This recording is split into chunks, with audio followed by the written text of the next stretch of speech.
Hello বন্ধুরা, আমি মিতা। আমার চ্যানেলে আপনাদের সবাইকে স্বাগত জানাই। আজকে আমি আলু দিয়ে চিকেনের ঝোল রান্না করে দেখাবো। আপনারা তো সবাই কম বেশি বাড়িতে চিকেন রান্না করেন, কিন্তু আমি কিভাবে আলু দিয়ে চিকেন রান্না করি চলুন বন্ধুরা দেখে নেওয়া যাক আজকের আমার ভিডিওতে। আর এইভাবে আলু দিয়ে চিকেন রান্না করলে চিকেনের কালারটা যেমন ভালো হয়, খেতেও হয় খুব সুস্বাদু। এখানে আমি চিকেন নিয়েছি। চিকেনটাকে আমি উষ্ণ গরম জলে 1 চামচ লেবুর রস দিয়ে এখানে ধুয়ে নিয়েছি। আর এখানে আলু নিয়েছি। আলুটাকে আমি মিডিয়াম আকারে 2 টুকরো করে কেটে নিয়েছি। মিডিয়াম সাইজের আলুকে আমি মাঝ বরাবর 2 টুকরো করে কেটে নিয়েছি।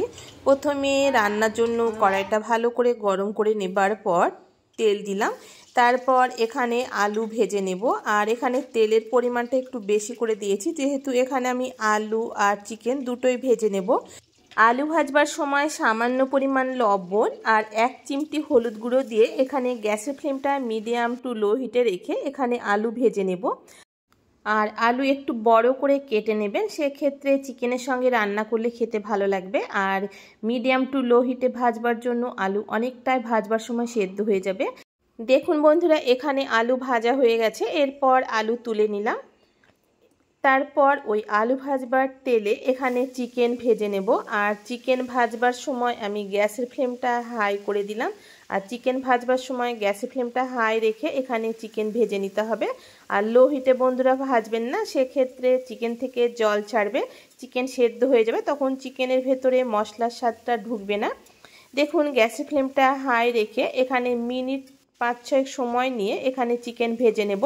চিকেনের হালকা কালার চেঞ্জ হওয়া পর্যন্ত এখানে ভেজে নিতে হবে। আর এইভাবে চিকেন তেলে ভেজে নিলে এখানে চিকেনের যে একটা আষ্টে গন্ধ থাকে সেটা আর থাকবে না। দেখুন ঠিক এইভাবে হালকা কালার চেঞ্জ করে এখানে চিকেন ভেজে নিয়েছি। চিকেন তুলে নেবার পর চিকেনটাকে আমি এখানে ঠান্ডা করে নেব। আপনারা তো চিকেন এমনি রান্না করেন, কিন্তু এইভাবে তেলে ভেজে চিকেন রান্না করে দেখবেন, খেতে ভীষণই ভালো লাগবে। দেখুন এখানে চিকেন ভেজে নেবার পর চিকেন ঠান্ডা করে নিয়েছি। এরপর চিকেন ম্যারিনেট করবার জন্য এখানে 1.5 চামচ ধনে গুঁড়ো, 1 চামচ জিরে গুঁড়ো দিলাম। আর এখানে আমি কালারের জন্য 1 চামচ কাশ্মীরি লঙ্কার গুঁড়ো দিয়েছি। আর এখানে 1/2 চামচ গরম মশলা গুঁড়ো দিলাম। আর এখানে আমি ঝালের জন্য কাঁচা লঙ্কা বাটা ব্যবহার করেছি। আপনারা চাইলে এখানে ঝাল লঙ্কার গুঁড়ো ব্যবহার করতে পারেন, আবার লঙ্কা না বেটে দিয়ে এখানে চেরা কাঁচা লঙ্কাও ব্যবহার করতে পারেন, কিন্তু এইভাবে বেটে দিলে চিকেনটা খেতে ভালো লাগে। তারপর এখানে 4 চামচ ফ্যাটানো টক দই দিলাম, স্বাদ মতো লবণ। এরপর চিকেনটাকে আমি ম্যারিনেট করে নিয়ে এখানে 10 মিনিট ঢাকা দিয়ে রাখবো। 10 মিনিট পর এখানে চিকেনটা রান্না করব। এখানে চামচ দিয়ে আমার নাড়তে অসুবিধা হচ্ছে, তাই আমি ভালো করে হাত দিয়ে এখানে চিকেনকে ম্যারিনেট করে রেখে 10 মিনিট ঢাকা দিয়ে রাখবো। আর বন্ধুরা, আপনারা তো চিকেন রান্না করেন, কিন্তু এইভাবে একবার রান্না করে দেখবেন, খেতে ভীষণই ভালো লাগবে। এরপর আমি ওই তেলে এখানে 2টো ছোটো সাইজের তেজপাতা, 1/2 চামচ গোটা জিরে, 4টে থেতো করা এলাচ আর 2 টুকরো দারচিনি দিলাম। গরম মশলা ফোড়ন দেবার পর 30 থেকে 40 সেকেন্ড ভেজে নিয়েছি। এরপর এখানে আমি 4টে মিডিয়াম সাইজের কুচনো পেঁয়াজ দিলাম। আর পেঁয়াজ দেবার পর গ্যাসের ফ্লেমটা মিডিয়াম টু হাই রেখে এখানে হালকা বাদামি করে পেঁয়াজ ভেজে নেব। আর এখানে পেঁয়াজ অতিরিক্ত ভাজবেন না, সেক্ষেত্রে দেখতে ভালো লাগবে না চিকেনের কালারটা। দেখুন বন্ধুরা, এখানে পেঁয়াজ হালকা বাদামি করে ভেজে নিয়েছি।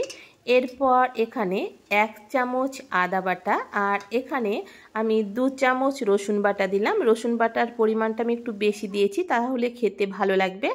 এরপর 1 মিনিট থেকে 2 মিনিট সময় নিয়ে আদা রসুন ভালো করে তেলের সঙ্গে কষিয়ে নেব, যাতে আদা রসুনের কাঁচা গন্ধটা চলে যায়। দেখুন এখানে মিনিট 2 সময় নিয়ে এখানে আদা রসুন কষিয়ে নেবার পর এখানে 1/2 চামচ হলুদ গুঁড়ো আর এখানে 2টো মিডিয়াম সাইজের টমেটো বাটা দিলাম। আর হলুদ গুঁড়োটা এইভাবে তেলের ওপরে যদি হালকা ভেজে নেওয়া যায়, সেক্ষেত্রে এখানে চিকেনের কালারটা খুবই ভালো লাগবে। গ্যাসের ফ্লেমটা মিডিয়াম হিটে রেখে এখানে টমেটো ভালো করে কষিয়ে নিয়েছি। দিয়েছি। আর এখানে দেখুন মশলা থেকেও তেল ছাড়তে শুরু করেছে। এরপর ভেজে রাখা আলু দিলাম। আর আলু দেবার পর আমি টমেটো বাটার বাটিটা ধুয়ে খুব সামান্য পরিমাণ জল দিয়ে এখানে মিনিট 5-6 সময় নিয়ে মশলার সঙ্গে আলু কষিয়ে নেব। তাহলে মশলাটাও ভালো করে কষানো হবে আর সমস্ত মশলার ফ্লেভারটা আলুর ভেতরে যাবে, খেতে ভীষণই ভালো লাগবে। আর দেখুন বন্ধুরা, এখানে মশলা থেকে তেল ছাড়তে শুরু করেছে। মিনিট 5-6 সময় নিয়ে এখানে মশলার সঙ্গে আলু কষিয়ে নিয়েছি। তারপর এখানে ম্যারিনেট করে রাখা চিকেন দিলাম। আর চিকেনটাকে আমি 10 মিনিট সময় নিয়ে ম্যারিনেট করে রেখেছিলাম। চিকেন দেবার পর গ্যাসের ফ্লেমটা মিডিয়াম হিটে রেখে এখানে চিকেন কষিয়ে নেব।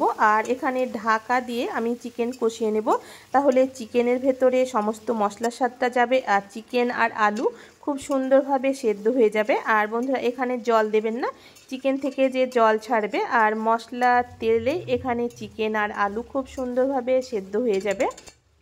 আর বন্ধুরা, এখানে আমি খুব সামান্য পরিমাণ কয়েক দানা চিনি দিলাম। যেহেতু টমেটো আর টক দই দেওয়া আছে, তাই কয়েক দানা চিনি দিলে মিষ্টি হবে না, কিন্তু স্বাদের ব্যালেন্সটা খুব সুন্দর আসবে। আর আপনারা যদি চিনি খেতে না চান সেক্ষেত্রে বাদ দিতে পারেন, কিন্তু চিনিটা দিলে খেতে ভালো লাগবে। এরপর গ্যাসের ফ্লেমটা মিডিয়াম টু লো হিটে রেখে এখানে মিনিট 10 ঢাকা দিয়ে রাখবো। দেখুন, এখানে আমি মিনিট 10 ঢাকা দিয়ে রেখেছিলাম। মাঝে আমি একবার ঢাকনাটা খুলে নাড়াচাড়া করে দিয়েছিলাম। আর এখানে চিকেন দেখুন খুব সুন্দরভাবে কষানো হয়ে গেছে। আর চিকেনের চারিধারে দেখেই বুঝতে পারছেন তেল ছাড়তে শুরু করেছে। এরপর এখানে আমি উষ্ণ গরম জল দিলাম। আর জলটা গরম দেবেন বন্ধুরা, তাহলে চিকেনটা খেতে ভালো লাগবে। আর এখানে আমি অতিরিক্ত ঝোল রাখবো না, যেহেতু চিকেন আর আলু প্রায় সেদ্ধ হয়ে গেছে। আর আপনারা যদি ঝোলটা বেশি খেতে চান সেক্ষেত্রে ঝোলটা বেশি দিতে পারেন, কিন্তু এইভাবে একটু মাখো মাখো করে চিকেন দিয়ে আলুর ঝোল রাখলে খেতে বেশি ভালো লাগে। আর বন্ধুদের কাছে একটা বিশেষ অনুরোধ, বন্ধুরা ভিডিওটি স্কিপ না করে পুরো ভিডিওটি দেখার অনুরোধ রইল। দেখুন, এখানে আমি মিনিট 5-6 ঢাকা দিয়ে এখানে ঝোল দেবার পর ফুটিয়ে নিয়েছি। এখানে চিকেন আর আলু পুরোপুরি সেদ্ধ হয়ে গেছে। আর আমি ঝোলটা ঠিক এরকম রাখবো, এর চাইতে বেশি রাখবো না, এইভাবে রাখলে খেতে ভালো লাগে। এরপর সামান্য ধনেপাতা কুচি দিয়ে এখানে আমি গ্যাসের ফ্লেমটা লো রেখে 2 মিনিট ঢাকা দিয়ে রাখবো। তারপর এখানে আমি চিকেন পরিবেশন করব। আপনারা তো চিকেন বন্ধুরা অনেক রকম রান্না করে খেয়েছেন, একবার আমার মতো করে এইভাবে আলু দিয়ে চিকেন রান্না করে খেয়ে দেখুন, খেতে ভীষণই ভালো লাগবে। এইভাবে চিকেন রান্না করলে রুটি, ভাত, লুচি, পোলাও, পরোটা সব কিছুর সঙ্গে ভালো লাগে। আর এখানে চিকেনের কালারটা দেখে বুঝতে পারছেন কতটা লোভনীয় হয়েছে। আজকের মতো এই পর্যন্ত বন্ধুরা, দেখা হচ্ছে পরবর্তী রেসিপিতে।